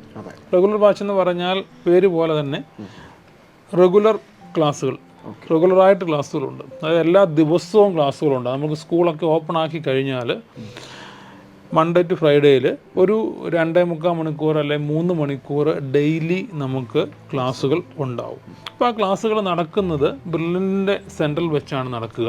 അപ്പം ബ്രില്യൻറ്റിൻ്റെ അടുത്തുള്ള, ഞങ്ങളുടെ സെൻറ്ററിൻ്റെ അടുത്തുള്ള പർട്ടിക്കുലർ സ്കൂളുകളിൽ കുട്ടികൾ ചേർന്ന് പഠിക്കണം. ആ സ്കൂളുകളിൽ പഠിച്ച് സ്കൂൾ ടൈമിന് ശേഷം നമ്മുടെ അടുത്ത് ക്ലാസ്സിന് വരുന്നതിനെയാണ് റെഗുലർ ബാച്ച് എന്ന് പറയുന്നത്. അപ്പോൾ ഈ പറഞ്ഞ ഒരു റെഗുലർ ബാച്ചുകൾ എന്ന് പറയുന്നത് ഏകദേശം 30ഓളം സ്ഥലങ്ങൾ നടക്കുന്നുണ്ട്. കേരളത്തിൽ തിരുവനന്തപുരം തൊട്ട് താമരശ്ശേരി വരെ ഒരു 30ഓളം സ്ഥലങ്ങളിലാണ് നടക്കുന്നത്. ഇവിടെ ഒരു സ്ഥലത്തും ഈ സ്കൂളുകൾ ബ്രില്യൻറ്റിൻ്റെ അല്ല. ഈ ഇപ്പം നമുക്ക് ഹോസ്റ്റൽ ഫെസിലിറ്റി വേണ്ട ഒരാളാണെങ്കിൽ ഹോസ്റ്റൽ ഫെസിലിറ്റിയും ബ്രില്യൻറ്റിൻ്റെതല്ല. നമ്മളവിടെ സ്കൂൾ ടൈമിന് ശേഷം, സ്കൂൾ ടൈമിലും നമ്മൾ ക്ലാസ് എടുക്കുന്നില്ല, സ്കൂൾ ടൈമിന് ശേഷം ഒരു 3 മണിക്കൂർ ഡെയിലി മൺഡേ ടു ഫ്രൈഡേയിൽ ക്ലാസ് കിട്ടുന്നു. സാറ്റർഡേകളിൽ നമുക്ക് ഫുൾ ഡേ ക്ലാസ് ഉണ്ടാവും. അതിനെയാണ് റെഗുലർ ബാച്ച് എന്ന് പറയുന്നത്. അതൊരു കാറ്റഗറി. മറ്റൊരു കാറ്റഗറി നമ്മൾ ഹൈബ്രിഡ് ബാച്ച് എന്ന് പറയും. ഹൈബ്രിഡ് ബാച്ച് എന്ന് പറഞ്ഞാൽ ഇപ്പോൾ ചില കുട്ടികൾ അവർക്ക് പണ്ട് തൊട്ട് തന്നെ പഠിച്ച സ്കൂളുകളിൽ തന്നെ പഠിക്കാനായിരിക്കും ഇഷ്ടം, സ്കൂളൊന്നും മാറാൻ ആഗ്രഹമില്ല. അപ്പം അങ്ങനെയുള്ള കുട്ടികളെ സംബന്ധിച്ച് ഞങ്ങളുടെ സെൻറ്ററുകളിൽ കേരളത്തിൽ 7 സ്ഥലങ്ങളിലാണ് നമുക്ക് ആ ക്ലാസ്സുകൾ നടക്കുന്നത്. തിരുവനന്തപുരം, കൊല്ലം, ചങ്ങനാശ്ശേരി, പാല, എറണാകുളം, തൃശ്ശൂർ, കോഴിക്കോട്. അപ്പം ഈ സ്ഥലങ്ങളിൽ സെലക്റ്റഡ് ആയിട്ടുള്ള സാറ്റർഡേകൾ, അതായത് 2nd ഉം 4th ഉം സാറ്റർഡേകളും എല്ലാ സൺഡേകളിലും ഓഫ്ലൈനായിട്ട് നമ്മുടെ സെൻറ്ററുകൾ ക്ലാസ്സിന് വരണം. രാവിലെ ഒരു 8:45 ടു ഈവനിങ് ഒരു 4:30 വരെ ഓഫ്ലൈനായിട്ട് ക്ലാസ്സുകളുണ്ടാവും. കൂടാതെ പബ്ലിക് ഹോളിഡേയ്സ്, അവധി ദിവസങ്ങൾ, ഓണം, ക്രിസ്മസ്, സമ്മർ വെക്കേഷനിലെല്ലാം നമുക്ക് ഓഫ്ലൈൻ ക്ലാസ്സുകളുണ്ടാവും. കൂടാതെ മൺഡേ ടു ഫ്രൈഡേയിൽ ഒരു 3 ദിവസം അവർക്ക് ഓൺലൈൻ ക്ലാസ്സുകളുണ്ടാവും. അപ്പോൾ ഇതൊരു ഓൺലൈൻ ഓഫ്ലൈൻ കോമ്പിനേഷനാണ്. അപ്പോൾ അതുകൊണ്ടാണ് നമ്മളതിനെ ഹൈബ്രിഡ് ഓഫ്ലൈൻ ബാച്ചുകളെന്ന് വിളിക്കുന്നത്. മറ്റൊരു കാറ്റഗറി എന്ന് പറയുന്നത് ഈവനിങ് ബാച്ചുകളാണ്. അത് 3 സ്ഥലത്തെ നടക്കുന്നുള്ളൂ. തിരുവനന്തപുരത്തും തൃശ്ശൂരും എറണാകുളത്തും മാത്രമേ പ്രോഗ്രാമുള്ളൂ. അപ്പം കുട്ടികൾ ഇഷ്ടമുള്ള സ്കൂളിൽ ഇഷ്ടമുള്ള സിലബസിൽ അവർ പഠിച്ചിട്ട് വൈകുന്നേരങ്ങളിൽ ഞങ്ങളുടെ ഈ 3 സെൻറ്ററുകൾ വരുന്നു. അതൊരു 4:30 തൊട്ട് ഈവനിങ് ഒരു 7:30 PM വരെ ക്ലാസ്സുകളുണ്ടാവും. എല്ലാ ദിവസവും ക്ലാസ്സുകളുണ്ടാവും. പക്ഷേ പ്രത്യേകത ഇത്രയേ ഉള്ളൂ, വൈകുന്നേരം 7:30 വരെ ക്ലാസ്സുകളുണ്ടാവും. അപ്പം അതിൻ്റെ നിയർ ബൈ ഉള്ള ആൾക്കാർക്കേ വരാൻ പറ്റുള്ളൂ. കാരണം 7:30 കഴിഞ്ഞിട്ടുള്ളവരുടെ ട്രാൻസ്പോർട്ടേഷൻ കൺവീനിയൻസ് ഇതെല്ലാം നോക്കി മാത്രമേ ചേരാൻ പറ്റുള്ളൂ. അപ്പോൾ അതിനെയാണ് ഈവനിങ് ബാച്ച് എന്ന് പറയുന്നത്. മറ്റൊരു കാറ്റഗറി, 4ാമത്തെ കാറ്റഗറിയാണ് ഓൺലൈൻ ഹൈബ്രിഡ് ബാച്ചുകൾ എന്ന് പറയും. അത് ഫുള്ളി ഓൺലൈനാണ്. 2 വർഷവും ഓൺലൈനായിട്ട് തന്നെ നടത്തുന്ന പ്രോഗ്രാമാണ്. ലോകത്ത് എവിടെ നിന്നുള്ള കുട്ടികൾക്കും അതെ, പ്രോഗ്രാമിൽ ആർക്ക് വേണമെങ്കിലും അറ്റൻഡ് ചെയ്യാൻ പറ്റാം എന്നുള്ളതാണ് അതിൻ്റെ ഒരു പ്രത്യേകത. അത് റെഗുലർ ബാച്ച് പോലെ തന്നെയാണ്. എല്ലാ ദിവസവും ഓൺലൈൻ ക്ലാസ്സുകളുണ്ടാവും. അത് ലൈവ് പ്ലസ് റെക്കോർഡാണ്. എല്ലാ ദിവസവും ലൈവ് ക്ലാസ്സുകളും ഉണ്ടാവും. നോർമലി ലൈവ് ക്ലാസ്സുകളുടെ സമയം എന്ന് പറയുന്നത് Indian time 7 PM to 9 PM എന്നുള്ള ടൈമിൽ മൺഡേ ടു ഫ്രൈഡേയിൽ എല്ലാ ദിവസവും ഒരു 2.5 മണിക്കൂർ അടുത്ത് ക്ലാസ്സുകളുണ്ടാവും. സാറ്റർഡേകളിലും സൺഡേകളിലും 2 സെക്ഷൻ, അതായത് ഏകദേശം ഒരു 5 മണിക്കൂർ അടുത്ത് ക്ലാസ്സുകളുണ്ട്. അപ്പം ഓവറോൾ നമ്മൾ നോക്കിയാൽ ഒരു വീക്കിൽ പെർ വീക്ക് ഒരു 12 to 16 hours നമുക്ക് ക്ലാസ്സിന് വേണ്ടിയും എക്സാമിനേഷന് വേണ്ടിയും നമുക്ക് ചിലവഴിക്കേണ്ടി വരും. അപ്പോൾ അതിനെയാണ് നമ്മൾ ഫുള്ളി ഓൺലൈൻ ബാച്ച് എന്ന് പറയുന്നത്. ഈ ഓൺലൈൻ ബാച്ചിലെ കുട്ടികൾക്ക് പോലും നമുക്ക് സെൻറ്ററുകളിലൊക്കെ വന്ന് പരീക്ഷ എഴുതാനുള്ള സാഹചര്യം കൊടുക്കുന്നുണ്ട്. അതുകൊണ്ടാണ് നമ്മളതിനെ ഹൈബ്രിഡ് ഓൺലൈൻ ബാച്ചുകളെന്ന് വിളിക്കുന്നത് പോലും. അപ്പോൾ ഈ 4 പ്രോഗ്രാമിലേക്കും നമ്മുടെ സെലക്ഷൻ എന്ന് പറയുന്നത് കോമൺ സ്ക്രീനിങ് ടെസ്റ്റ് വഴിയാണ്. നിങ്ങൾ 10ൽ പഠിക്കുന്ന കുട്ടികൾക്ക് നമ്മൾ സെലക്ഷൻ ടെസ്റ്റ് വഴിയാണ് ഈ ബാച്ചുകളിലേക്ക് നമ്മൾ അഡ്മിഷൻ കൊടുക്കുന്നത്. അപ്പോൾ 10ൽ പഠിക്കുന്ന കുട്ടികൾക്ക് 10ൽ പഠിക്കുന്ന സമയത്ത് നമ്മൾ അവർക്ക് സെലക്ഷൻ ടെസ്റ്റുകൾ നടത്തുന്നു. ആ ടെസ്റ്റുകളുടെ അടിസ്ഥാനത്തിൽ ഈ കുട്ടികൾക്ക് അവരുടെ ഇഷ്ടമനുസരിച്ച് ഏത് പ്രോഗ്രാമിലേക്കും ചേരാം. അല്ലെങ്കിൽ ബ്രില്യൻറ്റിൽ നിന്ന് ഇന്ന പ്രോഗ്രാമിലേക്ക് എന്ന് ഡയറക്റ്റ് ചെയ്ത് വിടുന്നില്ല. റെഗുലർ ആണ് റെഗുലർ, ഹൈബ്രിഡ് ആണ് ഹൈബ്രിഡ്, ഇനി ഓൺലൈൻ ഓൺലൈൻ, അതല്ല ഈവനിങ് ആണ് ഈവനിങ്. ഓരോരുത്തർക്കും അവരുടെ സൗകര്യപ്രദം അനുസരിച്ച് അവർക്ക് ചേരാം. ഇപ്പം റെഗുലർ ബാച്ച് എന്ന് പറഞ്ഞാൽ 30ഓളം സ്ഥലങ്ങളുണ്ട്. അപ്പം ഒരു വലിയ അഡ്വാൻറ്റേജ് എന്ന് പറഞ്ഞാൽ കുട്ടികൾക്ക് അവരുടെ നാട്ടിൽ തന്നെ പഠിക്കാനുള്ള സാഹചര്യമുണ്ട്. ഇപ്പോൾ എല്ലാവരും വന്ന് ഹോസ്റ്റലിൽ നിൽക്കുക എന്നുള്ളതല്ല അതിനകത്തെ കാര്യം. ഈ പറഞ്ഞ എല്ലാ സ്ഥലത്തും കേരളത്തിൽ 30ഓളം സ്ഥലങ്ങളിലുണ്ട്. അപ്പം എവിടെ വേണമെങ്കിലും അവരുടെ ഇഷ്ടത്തിന് പഠിക്കാനുള്ളൊരു സാഹചര്യം ഈ പ്രോഗ്രാമിലുണ്ട്. സാർ, അപ്പോൾ തീർച്ചയായിട്ടും ഈ ഒരു പ്രോഗ്രാമിൻ്റെ ഭാഗമാകേണ്ടത് എങ്ങനെയാണ് വിദ്യാർത്ഥികളും മാതാപിതാക്കളും എന്നത് ഒരുപക്ഷെ അവരുടെ മുമ്പിൽ ഒരു ചോദ്യമായിരിക്കും. അപ്പോൾ അതിനെക്കുറിച്ച് സാറിന് എന്താണ് പറയാനുള്ളത്? നമ്മളൊരു സെലക്ഷൻ ടെസ്റ്റ് വഴിയാണ് നമ്മൾ കുട്ടികളെ ഈ പ്രോഗ്രാമിലേക്ക് സ്വീകരിക്കുന്നത്. കാരണം ഇതത്രയൊരു ഭയങ്കര സിമ്പിളാണ് എന്ന് ഞങ്ങൾ ഒരിക്കലും പറയുകയില്ല. കാരണം +1 +2വിനൊപ്പം പറ്റാത്ത കാര്യമല്ല, ഏറ്റവും കൂടുതൽ കുട്ടികൾക്ക് ചെയ്യാൻ പറ്റുന്ന കാര്യമാണ്. അത് വിജയിച്ചു കഴിഞ്ഞതാണ്. വിജയിച്ചു കഴിഞ്ഞ് നമുക്ക് മുമ്പിൽ അത് തെളിവായിട്ട് തന്നെ നിൽക്കുന്ന ഒരു സാഹചര്യമാണ്. അപ്പം പ്രോഗ്രാമിൻ്റെ ലക്ഷ്യം വേറൊന്നുമല്ല, നല്ല കുട്ടികളെ നമുക്ക് സെലക്ട് ചെയ്യുക, ആ നല്ല കുട്ടികൾക്ക് ഒന്നിച്ച് മത്സരിക്കാനുള്ളൊരു അവസരം നമ്മൾ ക്രിയേറ്റ് ചെയ്യുന്നു എന്നുള്ളതാണ് ആ ടെസ്റ്റ് വഴി എന്നുള്ള അതിൻ്റെ അടിസ്ഥാനപരമായ കാര്യമെന്ന് പറയുന്നത്. അപ്പം വർഷത്തിൽ ഒരു പ്രധാനമായിട്ടും നമ്മൾ 2 പരീക്ഷകളാണ് നടത്തുക. ഒന്ന് സെപ്റ്റംബർ മാസത്തിലുണ്ടാവും, കൂടാതെ മറ്റൊന്ന് ഡിസംബറിലും. ഇപ്പം സാധാരണ നമ്മൾ സെപ്റ്റംബർ മാസത്തിൽ നമ്മൾ ചെയ്യുന്നത് ടോട്ടൽ നമ്മുടെ സീറ്റിൻ്റെ ഒരു 60% ഫില്ലാക്കുള്ളൂ. കാരണം ആദ്യം ഇത് പലരും ഈ ടെസ്റ്റിനെ പറ്റി ഒന്നും അറിയില്ല. അപ്പം കുറേ പേർ അറിഞ്ഞില്ല, കേട്ടില്ല എന്നൊക്കെ പറഞ്ഞൊരു സങ്കടം വരുമൊക്കെ പറയുന്ന കാര്യങ്ങളുണ്ട്. അപ്പോൾ അതുകൊണ്ട് അതിൻ്റെ ഒരു ആദ്യത്തെ പരീക്ഷയിൽ ഒരു 60% സീറ്റേ ഫില്ലാക്കുള്ളൂ. അപ്പോൾ ഇത് നമ്മളെ കേട്ടോണ്ടിരിക്കുന്നവർക്ക് സംശയം വേണ്ട. കാരണം ഓൾറെഡി ബ്രില്ലിൻ്റെ ഒരു ടെസ്റ്റ് കഴിഞ്ഞത് ചിലപ്പോൾ ചിലരെങ്കിലും അറിഞ്ഞു കാണും. അങ്ങനെയാണെങ്കിൽ മറ്റൊരു ടെസ്റ്റ് എന്താണ്, അതിലൂടെ എങ്ങനെയാണ് കയറുന്നൊരു സംശയം തോന്നും. അപ്പം എല്ലാ വർഷവും ഇങ്ങനെ തന്നെയാണ്. വർഷത്തിൽ 2 പരീക്ഷകൾ നടത്തുകയും അതിലൂടെ മൊത്തം 100% സീറ്റുകളും അതിലൂടെ മാത്രമേ സീറ്റുള്ളൂ. അപ്പം സെക്കൻഡ് ടെസ്റ്റിനായിട്ടുണ്ട്. 2 കാര്യമുണ്ട്, അത് സാർ പറഞ്ഞു തരും. നമുക്ക് രണ്ടാമത്തെ പരീക്ഷയ്ക്ക് വേണ്ടി നമ്മൾ ഒരു 40% സീറ്റ് എല്ലാ സെൻറ്ററുകളിലും റിസർവ് ചെയ്ത് വെച്ചിരിക്കുകയാണ്. അപ്പോൾ ആദ്യത്തെ പരീക്ഷ നമുക്ക് സെപ്റ്റംബർ 29 കഴിഞ്ഞു.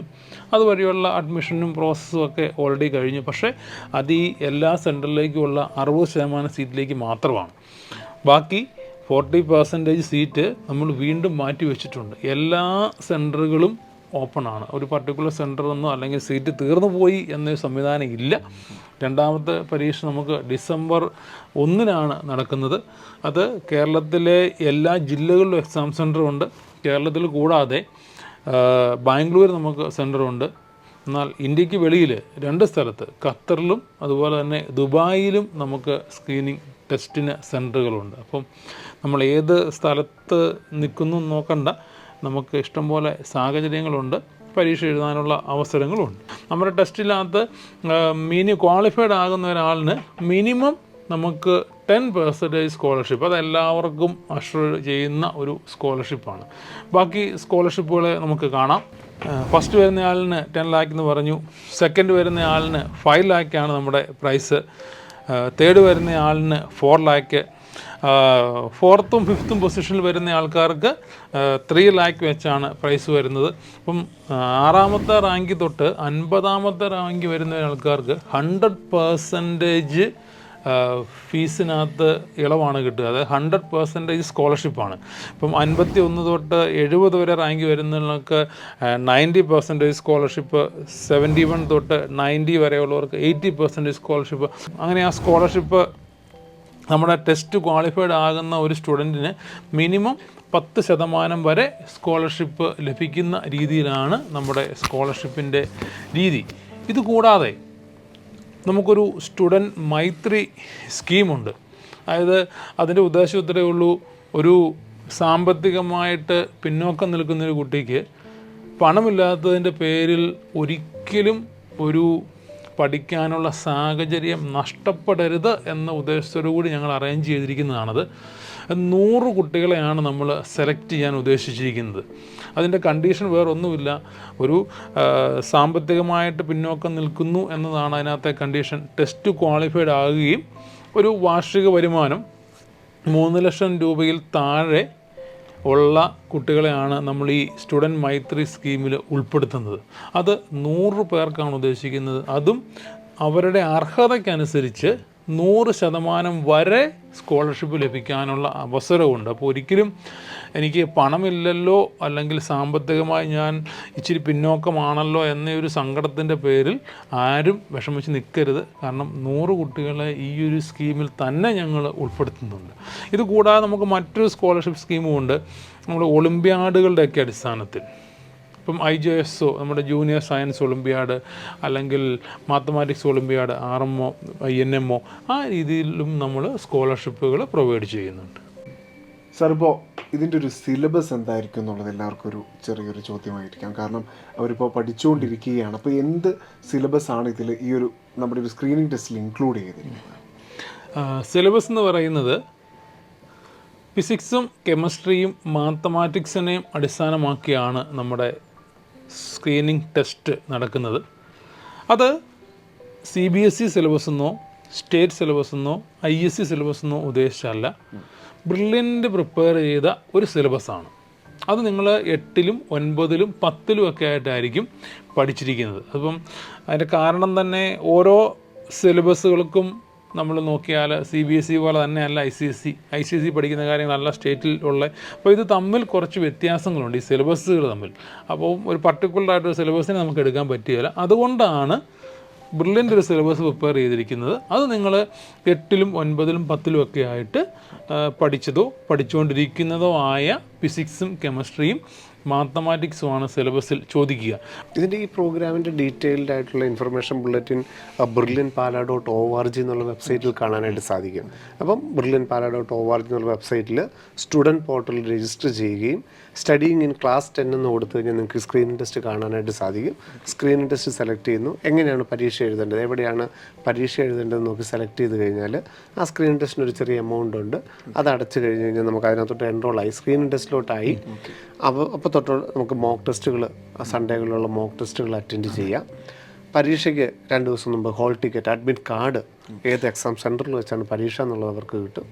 ആ സെൻറ്ററിൽ അഡ്മിറ്റ് കാർഡുമായിട്ടൊന്ന് പരീക്ഷ എഴുതുകയും പിന്നെ സാറ് പറഞ്ഞ ആ ഒരു പ്രൊസീജിയർ. അതുപോലെ തന്നെ ഇവർക്ക് നമുക്ക് എക്സാമിനേഷൻ ഫീസ് അടച്ചു കഴിഞ്ഞാൽ തന്നെ ഇവർക്ക് നമ്മുടെ ഒരു ലേണിംഗ് ആപ്പ് ആക്റ്റീവായി കൊടുക്കുന്നുണ്ട്. അപ്പോൾ ആ ലേണിംഗ് ആപ്പിൽ നമ്മുടെ ഈ സ്ക്രീനിങ് ടെസ്റ്റുമായിട്ട് ബന്ധപ്പെട്ട് കുറച്ച് ക്ലാസ്സുകൾ നമ്മൾ പറയുന്നില്ല, ഈ സിലബസ് കുട്ടികളെ ഒന്ന് പരിചയപ്പെടുത്തുന്ന ഒരു കണ്ടൻറ് അനാലിസിസുകൾ കിടപ്പുണ്ട്. അതായത് ഓരോ ചാപ്റ്റർ എന്തൊക്കെ കാര്യങ്ങൾ പരീക്ഷയ്ക്ക് ചോദിക്കാൻ സാധ്യതയുണ്ട് എന്ന രീതിയിലൊരു കണ്ടൻറ് അനാലിസിസ് അതിനകത്തുണ്ട്. അതുപോലെ പ്രീവിയസ് ഇയർ ക്വസ്റ്റ്യൻസ് ആ ഈ ലേണിംഗ് ആപ്പിൽ തന്നിട്ടുണ്ട്. നിങ്ങൾക്കത് പരീക്ഷകൾ പോലെ എഴുതാനുള്ള സാഹചര്യങ്ങളുണ്ട്. അതുപോലെ പ്രീവിയസ് ഇയർ ക്വസ്റ്റ്യൻ തന്നിട്ടുണ്ട്. കൂടാതെ മോക്ക് ടെസ്റ്റുകൾ നടന്നു കഴിയുമ്പോൾ ആ മോക്ക് ടെസ്റ്റുകളെയും പിന്നീട് പ്രാക്ടീസ് ചെയ്യാൻ വേണ്ടി ഈ ലേണിംഗ് ആപ്പിനകത്ത് നമ്മൾ ആക്റ്റീവാക്കി കൊടുക്കുന്നുണ്ട്. അപ്പോൾ അങ്ങനെയും നിങ്ങൾക്കത് പ്രാക്ടീസ് ചെയ്യാനുള്ള സാഹചര്യങ്ങളുണ്ട്. ദീർഘവീക്ഷണമുള്ള നല്ലൊരു ഭാവി സ്വപ്നം കാണുന്ന നിരവധി വിദ്യാർത്ഥികളെ അവരുടെ ലക്ഷ്യസ്ഥാനത്ത് എത്തിച്ചിരിക്കുന്ന പ്രോഗ്രാമാണ് ബ്രില്യൻറ്റിൻ്റെ 2 ഇയർ ഇൻ്റഗ്രേറ്റഡ് പ്രോഗ്രാം എന്നത്. ഇനി നിങ്ങളുടെ ഊഴമാണ്.